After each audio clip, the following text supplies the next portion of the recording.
Indian స్టూడెంట్స్కి America door close చేయబోతుందని, దానికి సంబంధించినటువంటి తేదీ కూడా ఖరారు చేసింది అనేటువంటి వార్త ఇప్పుడు సోషల్ మీడియాలో చక్కర్లు కొడుతున్న నేపథ్యంలో అసలు భారతీయ విద్యార్థులకి అమెరికా ఎందుకు డోర్ క్లోజ్ చేయబోతుంది, దానికి ఎందుకు తేదీని ఖరారు చేసింది అనేది మనం విశ్లేషణ చేసుకుందాం. ప్రస్తుతం మనతో పాటు ఉన్నారు ప్రముఖ రాజకీయ విశ్లేషకులు, ప్రముఖ సీనియర్ జర్నలిస్ట్ సిఎస్ రావు గారు. సార్తో మాట్లాడతారు. సార్ నమస్తే. సార్ నమస్తే. భారతీయ విద్యార్థులకి అమెరికా డోర్ క్లోజ్ చేసింది, దానికి సంబంధించినటువంటి తేదీని కూడా ఖరారు చేసింది అనేటువంటి వార్తలు వస్తూ ఉన్నాయి. ఏంటి సార్ వీటిని ఎలా చూడాలి? ఇప్పుడు సహజంగా ఏంటంటే అమెరికాకు సంబంధించి అపాయింట్మెంట్ అంటే ఈ వీసాలు, స్టూడెంట్స్ వీసాలు ఇచ్చేది 2 సీజన్లు ఇస్తుంటారు. ఒకటి జనవరి, 2 సెప్టెంబర్, ఒకటి స్ప్రింగ్, ఇంకోటి ఏమో ఫాల్ అని 2 ఉంటాయి. అంటే ఇప్పుడు ఈ సీజన్లో పోయేటువంటి స్టూడెంట్స్ ట్రంప్ ప్రమాణ స్వీకారం చేసే దానికి ముందుగానే మీరు చేరుకోవాలని చెప్పి తాజాగా అక్కడ బాగా ఫెమిలియర్ యూనివర్సిటీలు ఏవైతే ఉన్నాయో ఆ యూనివర్సిటీలు లేఖలు రాసినాయి స్టూడెంట్స్కి, మన ఇండియన్ స్టూడెంట్స్కి లేదంటే విదేశాల్లో ఉండేటువంటి స్టూడెంట్స్కి. మనం ఇండియన్ స్టూడెంట్స్ గురించి ఎందుకు చెబుతున్నాం అంటే మన స్టూడెంట్స్ కాబట్టి చెప్తున్నాం. జనరల్గా ప్రపంచం దేశాల నుంచి అనేక మంది యుఎస్కి వెళ్తూ ఉంటారు చదువుకోవడానికి. వాళ్ళందరికీ విదేశాల నుంచి అమెరికాలో యూనివర్సిటీల్లో పర్మిషన్ తీసుకొని, అంటే అక్కడ చదవడానికి ఎవరైతే అనుమతి పొందారో, ఎవరైతే వీసాలు పొందారో వాళ్ళందరూ ఇమీడియట్గా జనవరి 19వ తారీఖు లోపల మీరు అమెరికా యూనివర్సిటీలో ఉండాలి ఫిజికల్గా అని చెప్పి ఒక డెడ్ లైన్ పెట్టారు. ఓకే. జనవరి 20వ తారీఖున ట్రంప్ ప్రమాణ స్వీకారం అధ్యక్షుడిగా. ఆ ముందు రోజుకి ఇక్కడ అమెరికాలో యూనివర్సిటీల్లో ఎవరైతే అడ్మిషన్ పొందారో వాళ్ళందరూ ఫిజికల్గా ఉండాలి. ఆ తర్వాత మీరు మళ్ళీ అమెరికాకి రావచ్చు, రాలేకపోవచ్చు అనేటువంటి సందేహాన్ని వ్యక్తం చేస్తూ లెటర్లు రాశారు అందరికీ. కొన్ని యూనివర్సిటీలు అయితే జనవరి 9వ తారీఖుని డెడ్ లైన్ పెట్టినాయి. కొన్ని యూనివర్సిటీలు వెస్లీ అని కొన్ని ఫేమస్ యూనివర్సిటీలు ఉన్నాయి. అక్కడ 3 రకాల యూనివర్సిటీలు ఉంటాయి. ఒకటి స్టేట్ యూనివర్సిటీ, ప్రైవేట్ యూనివర్సిటీలు, పబ్లిక్ యూనివర్సిటీలు. ఈ 3 రకాల యూనివర్సిటీలు ఉంటాయి.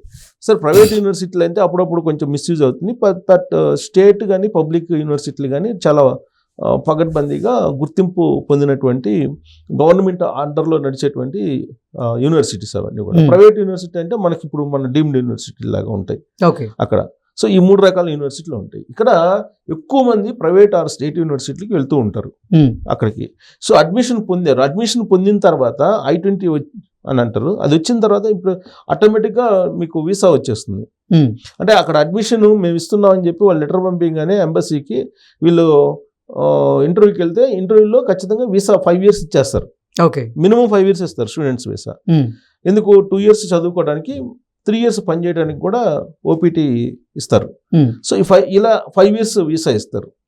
సో కాబట్టి ఇప్పుడు ఎవరైతే వీసా పొందారో వాళ్ళందరూ కూడా మీరు జనవరి 9 లోపల అని కొన్ని యూనివర్సిటీలు, జనవరి 19 లోపల ఖచ్చితంగా ఇక్కడ ఉండాలని మరికొన్ని యూనివర్సిటీలో తాజాగా లేఖలు అఫీషియల్గా రాశారు స్టూడెంట్స్కి, అడ్మిషన్ పొందినటువంటి స్టూడెంట్స్కి. ఈ స్ప్రింగ్ సీజన్కి అంటే జనవరిలో వెళ్ళేటువంటి వాళ్ళు చాలా మంది ఏం చేస్తుంటారు, కొంచెం అటు ఇటుగా వెళ్తూ ఉంటారు. ఇప్పుడు ఈ యూనివర్సిటీలు భారతీయ విద్యార్థులకి అఫీషియల్గా ఈ లేఖలు రాయడానికి కారణం ఏంటి అంటే, జనవరి 20 తర్వాత పరిస్థితులు మారబోతున్నాయని గ్రహించే ఆ యూనివర్సిటీలు ముందుగానే వీళ్ళని హెచ్చరిస్తున్నాయా అంటే ఏం చెప్తారు? గత అనుభవాలను దృష్టిలో పెట్టుకొని యూనివర్సిటీ లేఖలు రాసినాయి. ఎందుకంటే 2016లో ట్రంప్ అమెరికా అధ్యక్షుడు అయిన తర్వాత ఆయన కొన్ని ఇమ్మిగ్రేషన్ పాలసీలు మార్చారు. ఈసారి ఇమ్మిగ్రేషన్ పాలసీలు ఎలా ఉంటాయో తెలియనటువంటి పరిస్థితి. అందుకే వాళ్ళు ముందుగానే రమ్మన్నారు. నేను ఇందాక చెప్పాను ఓపీటీ 3 years అన్నారు. ఓపీటీ 3 years అంటే పని చేసుకునేదానికి అవకాశం. ఆ 3 yearsని 1 yearకో లేదా 2 yearsకో మార్చేస్తారు అనుకోండి. అప్పుడు వీసా 4 years చేస్తారు, లేదా 1 yearకి మార్చారు, 3 years చేస్తారు. మీరు చదువుకోండి, వెళ్ళిపోండి మీ దేశాలకి అని చెప్పి ఇమ్మిగ్రేషన్ పాలసీ మారిస్తే అప్పుడు ప్రాబ్లం వచ్చేటువంటి అవకాశం ఉంది.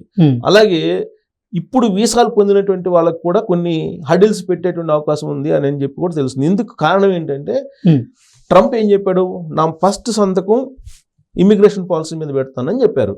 సో ఫస్ట్ సంతకం ఇమ్మిగ్రేషన్ పాలసీ మీద పెట్టినప్పుడు ఆ రోజు నుంచి డే 1 నుంచి నీకు అమల్లోకి వస్తుంది. ఎగ్జిక్యూటివ్ పాలసీ చేస్తే, ఎగ్జిక్యూటివ్ ఆర్డర్ ఇచ్చేసారు అనుకోండి, ఆ రోజు నుంచి నీకు కట్ ఆఫ్ డేట్ పెట్టేసి ఇదిగో 20వ తారీఖు నుంచి మీ పాలసీలు మారుస్తున్నాయి, ఈ పాలసీలకు అనుగుణంగా ఉండేటువంటి వాళ్ళు మాత్రమే మీ ఇతర దేశాల నుంచి అమెరికాకు వచ్చి చదువుకోవచ్చు అని చెప్పారనుకోండి, అప్పుడు క్లోజ్ అయిపోతుంది కదా.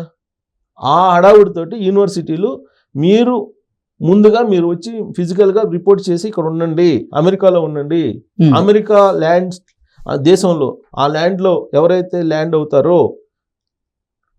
జనవరి 19 లోపల 2025 జనవరి 19 లోపల వాళ్ళు మాత్రమే అర్హులు అనేటువంటి లెటర్లు రాశారు. గతంలో కూడా 2016లో కూడా ఇలా డిస్టర్బెన్స్ జరిగింది అనేది యూనివర్సిటీలు చెప్తూ ఉన్నాయి. ఓకే. గతంలో ఆయన అధ్యక్షుడైనప్పుడు 2016లో అప్పుడు కూడా సేమ్ కొంతమంది స్టూడెంట్స్ని ఆపేశారు కొన్ని నిబంధనలు పెట్టిన కారణంగా.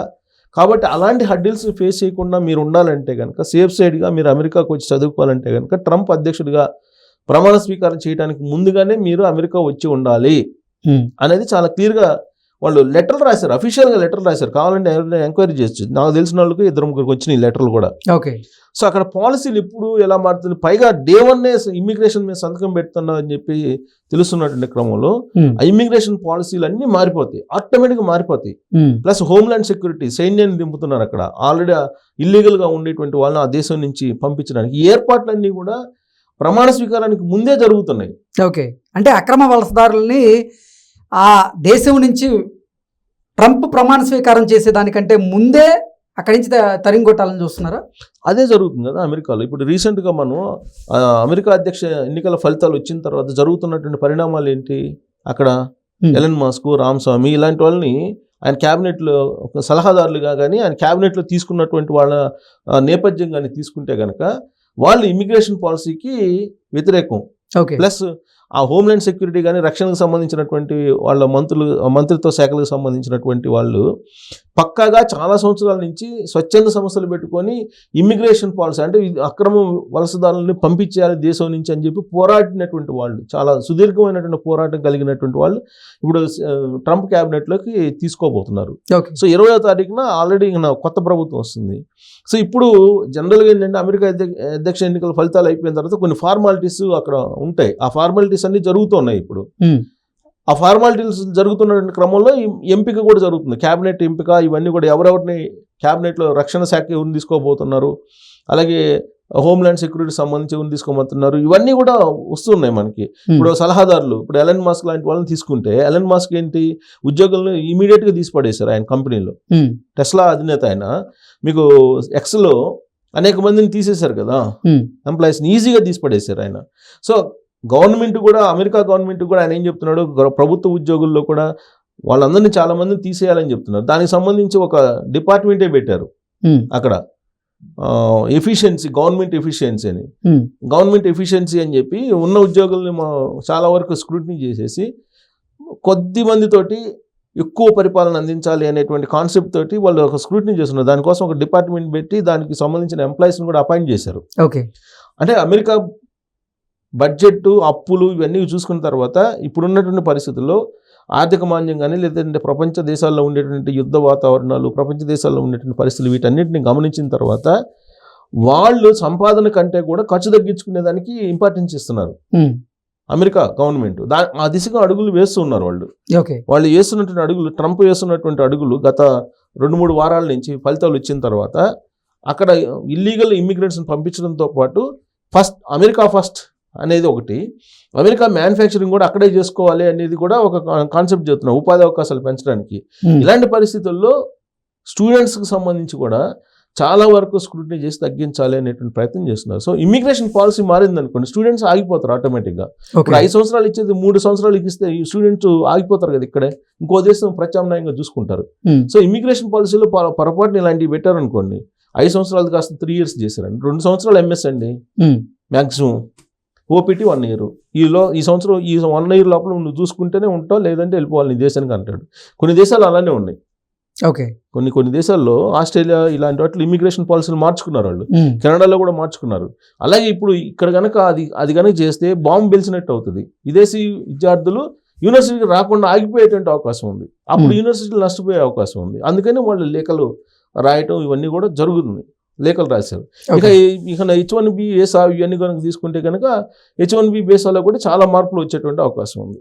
సో ఇవన్నీ కూడా ఒక భారతీయులకే కాదు, అమెరికాలో ఉండేటువంటి ప్రపంచ దేశంలో ఉండేటువంటి ఇతర దేశాల వాళ్ళకు ఖచ్చితంగా ఈ కొత్త ఇమ్మిగ్రేషన్ పాలసీల ద్వారా ఇబ్బందులు అయితే పడేటువంటి అవకాశం ఉంది. ఆ ఇబ్బంది ఎలా ఉంటుంది అనేది ఆందోళన చాలా ఎక్కువ మందిలో ఒక ప్యానిక్ సిచ్యువేషన్ క్రియేట్ చేస్తుంది. కొంతమంది ఏమంటారంటే అలా ఏం ప్యానిక్ కావాల్సిన అవసరం లేదు, క్రీమ్ ఎవరైతే ఉన్నారో వాళ్ళకైతే ఇబ్బంది ఉండదు, బట్ క్రీమ్ కాకుండా ఉండేటువంటి వాళ్ళకి మాత్రం ఇబ్బంది అని చెప్పి చెబుతూ ఉన్నారు. ఓకే. ఎనీహౌ ఎవరికైనా ఇబ్బంది, క్రీమ్ కాదా అనేది. సో మేధో సంపత్తి ఉన్నటువంటి ఆయన తీసుకునేది ఏముంది, ప్రపంచ దేశంలో ఏ దేశం పోయినా కానీ వాళ్ళు తీసుకుంటారు. ట్రంప్ తీసుకోవాల్సిన అవసరం ఏముంది. కాబట్టి మొత్తం మీద ఏంటంటే స్టూడెంట్స్కి ఇప్పుడు డెడ్ లైన్ పెట్టేశారు. ఆ డెడ్ లైన్ లోపల వచ్చేటువంటి వాళ్ళకి అడ్మిషన్స్ కంటిన్యూ అయ్యే అవకాశం ఉంది అమెరికా యూనివర్సిటీలు అని చెప్పి చెప్తున్నారు. అంటే ఇమిగ్రేషన్ పాలసీ ఎంత సీరియస్గా ఉండబోతుంది అనే దానికి సంకేతం ఇది. అందుకు మనం ఈ కాన్సెప్ట్ ఈ న్యూస్ని మనం విశ్లేషణ చేసుకోవాల్సిన పరిస్థితి ఏర్పడింది. ఇమిగ్రేషన్ పాలసీ చాలా కఠినంగా ఉండబోతుంది ట్రంప్ది. దాంట్లో భాగంగా స్టూడెంట్స్ వీసాలు అనే వాటిని తగ్గించేటువంటి అవకాశం కూడా ఉంది. సో అందుకే వీళ్ళు యూనివర్సిటీ వాళ్ళు అలర్ట్ అవుతున్నారు.